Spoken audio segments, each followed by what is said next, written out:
So this week's chapter of Tokyo Ghoul featured a very big twist for Dragon in itself. A lot of people missed it or didn't completely comprehend the idea that I believe Ishida proposed, but for the most part I'm going to go through and explain what I think is currently going on with Dragon and how there's more to Dragon potentially than just Kaneki, right? Because the way Ishida portrayed the story to us, the way he twisted and told the story through the perspective of Kaneki is realistically what seems to be just the beginning, because we see the story as Dragon being born from Kaneki, and evidently this is the case until we recently found out that Kaneki is only one of what seems to be potentially 3 or 4 nuclei. For those people who don't know what the nucleus is and the whole prospect of a nucleus, right? In Kaneki's case, and the way that Kimi did describe Kaneki as being the nucleus, to put simply, Kaneki himself was needed as, I guess, a host to be able to form this structure of Dragon, this massive monstrosity, right? They've used his body as the host or the origin per se to build this structure. Now the funny thing about that is that Dr. Canal originally mentioned that Furuta was a nucleus holder. Furuta then goes on to say that he fed the nucleus to Kaneki, in saying that somehow, and I don't know if this is metaphorically or legitimate, but Dr. Canal proposed that he planted something inside of Furuta so Furuta could offer himself to Kaneki and ingest this supposed nucleus. Now this would allow Kaneki to, what I believe, evolve to the extent of what Dragon was, to be able to multiply and divide, because that's basically the main purpose legitimately of a nucleus, to be able to create cellular division on a massive scale, and Kaneki is basically that host, realistically. He is the nucleus, he is the thing being able to regulate everything for Dragon, and I guess you could take it a scale above and be like, Kaneki is a kakaho for Dragon, right, on a massive scale, and it's pretty far-fetched to say it like that, but I thought it'd kind of give people a better perspective. However, if we use that concept and saying that Kaneki was the kakaho for Dragon, a lot of prolific ghouls actually have more than one kakaho, and in this case, we find out that there is more than one Kaneki. There is more than one nucleus. There is what I believe 3 other people that are supposedly prolific ghouls as well. I'd imagine they would be, because it kind of just takes the emphasis away from how important this nuclei are if they are kind of irrelevant to the story. You know, if they're just random ghouls off the street or have no importance or impact onto the story. So when we find out who they actually are, it'd be like, oh,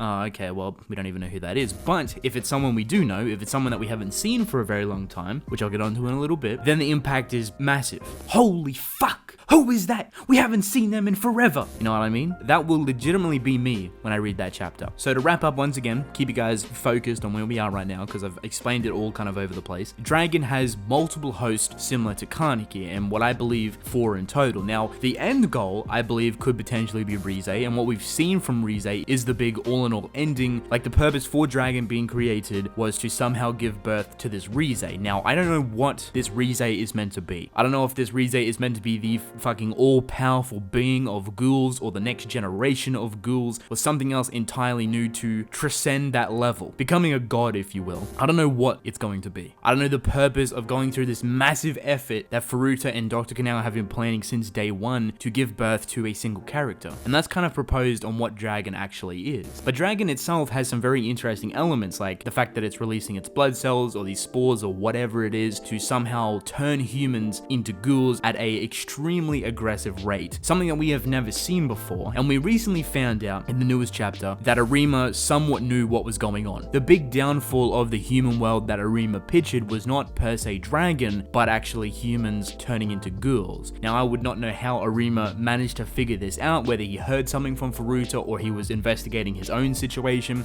but this in itself is rather complex. And I'm just gonna put this idea out there just to see what you guys think. It is a little bit far-fetched, but Arima is considered a demi-human, someone that was bred to be a half-ghoul but ultimately didn't achieve it. And from this, Arima has obviously gained extremely powerful abilities. He's honed his somewhat abnormal strength and speed and agility and everything in between over the course of many years to become the extremely powerful investigator that he is. He's not extremely powerful just because he's a demi-human, but because he's honed these abilities inside of him, right? However, demi-humans have a crux. They age extremely quickly and succumb to death. Could it be possible that because Arima knew somehow that V or Furuta or whatever were trying to turn humans into ghouls, that is the kind of main reason he took his own life. The main reason why he left this world and pushed everything onto Kaneki to be the utmost savior of the world, if you will, to fight against this massive catastrophe that was supposedly going to happen in the future, that we are seeing the extremely early stages of. Now, the reason why I say this is because if Arima was still alive to this day, even if he was dying because of his rapid aging, or, he started to form cancers and glaucoma and stuff like that, which he slowly was because of the rapid aging, if he turned into a ghoul thanks to Dragon, like this extremely rapid process of turning a human into ghoul could potentially work on Arima, could you imagine how powerful that person would be? Just think about Arima being turned into a rabid ghoul, similar to what the humans are now, and being completely uncontrollable. Do you think there is any way that Arima knew something like this could potentially happen and knew that he was so powerful that if he were to turn into a ghoul, no one would be able to stop him? Do you think Arima is that noble and humble enough to kill himself,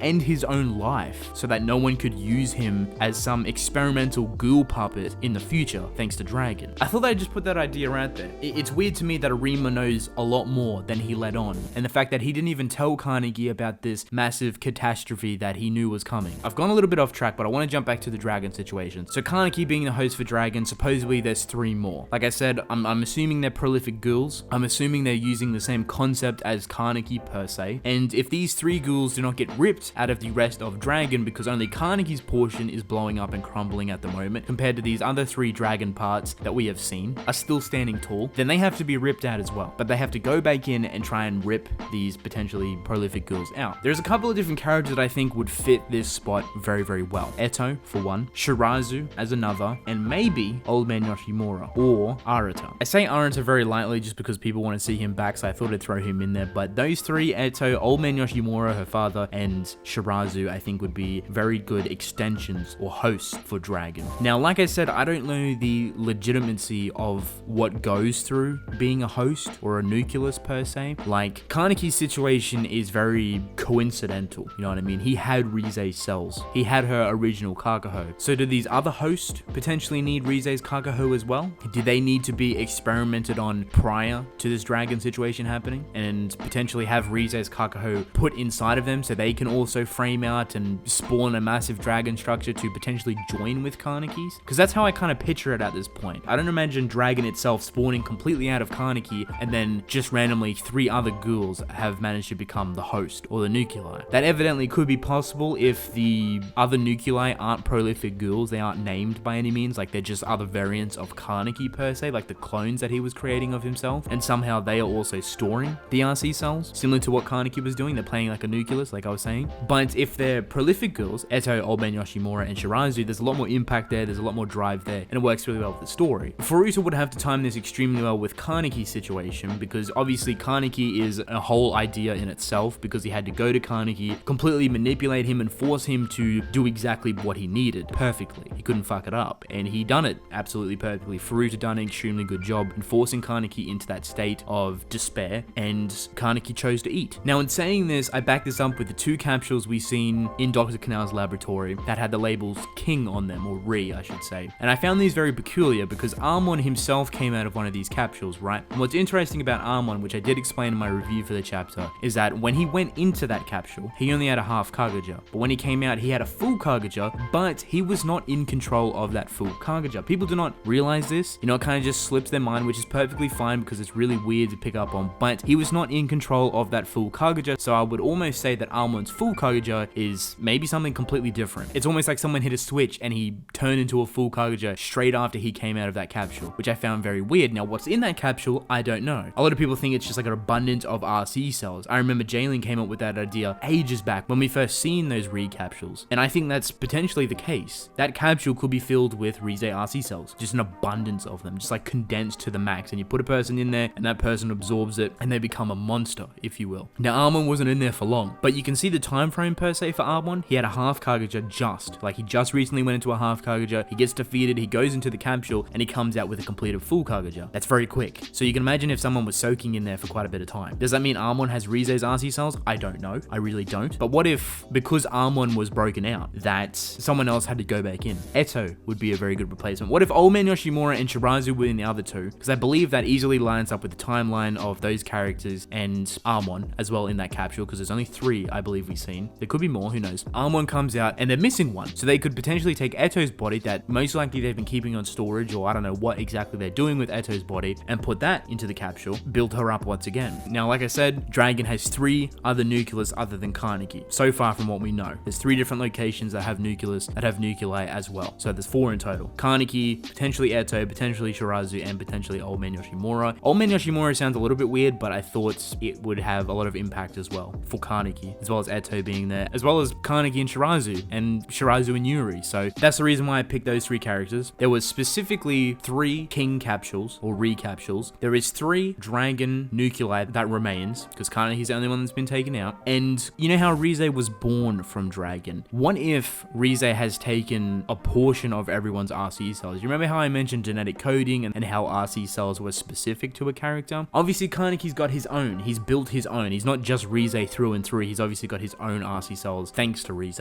What if they've taken a portion of each character, Kaneki, Eto, Old Man Yoshimura, and Shirazu, and just kind of funneled all of those RC cells together, all of those specific traits for each character that makes them unique, and funneled them all into this incubation egg, and Rize has been born. Now that could specifically work too, because if those capsules are filled with Rize RC cells, or if Eto, Old Man Yoshimura, and Shirazu have been implanted with a Rize Kakaho, a cloned Rize Kakaho, similar to the Ogai squad, it all goes back to Rize once again. It all goes back to the genetic coding, and it all kind of just funnels in to that egg, and Rize is born. The idea itself is very far-fetched, but just with how everything's going at the moment, I really like the idea of it. Obviously, Ishida is not going to make it that simple, and he's most likely not going to go down this route, but I do like this idea quite a bit. I know a lot of people may or may not want to see Eto, Old Man Yoshimura, or Shirazu return to the story, and I don't think they necessarily will. Just considering Kaneki's situation and how he has different internal organs inside of him, something that the CCG have never seen before, I don't think the nucleus are meant to be pulled out to that extent. If anything, I think maybe Kaneki was meant to stay in there and be completely absorbed and changed, and maybe, just maybe, even turned into one of those big sentient Kagane beings. Could we see a big sentient Kagane being that's kind of based off Eto, Old Man Yoshimura, and Shirazu? I'm not sure, but I think that would be fucking cool to see. Considering Kaneki just escaped death, I'd imagine he was very close to actually dying. If he didn't get pulled out in time, he most likely would have died. But he's back now, and we don't know what's happened to him, so it's a bit early to assume the effects of what Dragon has had on Kaneki. But for the most part, we're reveling in the happiness. We're reveling in the fact that so many people care about Kaneki, that Kaneki has woken up, and he's starting to cry. So I don't know what he's crying about. Whether he's seen Eto, Old Man Yoshimura, and Shirazu, which I think would be a big fucking mind twist, but I highly doubt it. Or the fact that he's just happy to be alive. The fact that he is alive still. The fact that everyone's here, that he is witnessing everyone around him, waiting for him to return. You know, he could just be emotional about that. Or there could be something deeper there. I thought I'd just put it out there. For the most part, that's basically it. I do want to apologize for kind of forcing 2 individual theories in here. I kind of got off track a bit with the whole Arima idea, but I kind of just wanted to mention that. Like I said, I just found it really weird that Arima knew this stuff was going to happen. Regardless, with that being said, what do you think Dragon specifically is meant for? You know, what is Dragon right now? Is it meant to be a creature that just gives birth to Rize? Is it meant to be a creature that releases these spores and turns humans into ghouls at a rapid pace, very aggressively? Are there other nuclei, prolific Tokyo Ghoul characters that we've seen before? Let me know who you think the nuclei are. What characters would you like to see in that position if they are potentially prolific characters? If not, sentient Kaganes or clones of Kagane, whatever. I don't know. With that being said, I'm actually going to end the video off here. I hope you guys enjoyed it. Don't forget to subscribe. I greatly appreciate it. Let me know your thoughts in the comment section below, and I'll catch you guys in the next video.